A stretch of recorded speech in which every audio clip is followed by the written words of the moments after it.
बिस्मिल्लाहिर्रहमानिर्रहीम। अस्सलाम वालेकुम। अल्लाह ताला हम सबको नागहानी आफात से महफूज रखे और हमारे दस्तरखानों को हमेशा हरा भरा रखे। इस दुआ के साथ अपनी वीडियो का आगाज़ करती हूँ। आज मैं मूली की चटनी की रेसिपी शेयर करूँगी जो कि खाने में बहुत ही जायकेदार और रिफ़्रेशिंग होती है। मूली की अफादियत का तो हम सबको मालूम ही है। सर्दियों में ये अल्लाह ताला की तरफ से हमारे लिए बहुत बड़ी नेमत है। ये हमारे जिगर और मैदे को फिट रखती है। ज़माना बदल गया है, अब देसी खानों के साथ साथ हमने फ्राइड खानों को भी अपनी डाइट में शामिल कर लिया है। पकोड़े, समोसे, rolls, fried chicken, fish, burger, मैं इन सबको खाने से मना तो नहीं करती। मैं खुद भी जब मौका मिलता है खूब खाती हूँ। इन सबको खाने से हमारे जिस्म में फासद मादे, बैड कोलेस्ट्रॉल बनता है और उसके साथ यूरिक एसिड भी बढ़ जाता है। अगर हम अपने घरों में मूली का इस्तेमाल किसी भी फॉर्म में वाफर मिकदार में रखते हैं तो बीमारियों से बचे रहते हैं। मूली की ये चटनी हमें बहुत सारी बीमारियों से बचा के रखेगी। तो चलें बनाना स्टार्ट करते हैं।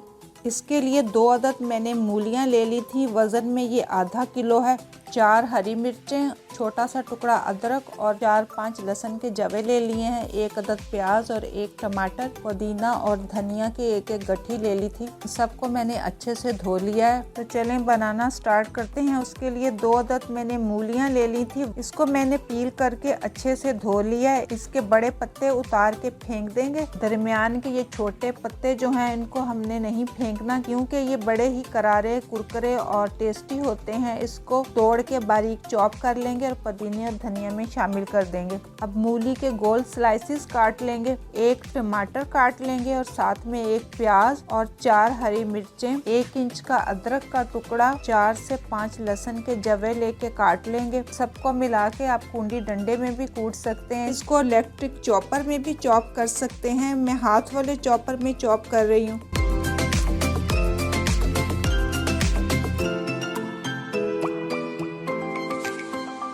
अब इसमें 1 टीस्पून के जितना काला नमक शामिल कर देंगे। इसको अच्छी तरह मिक्स कर लेंगे।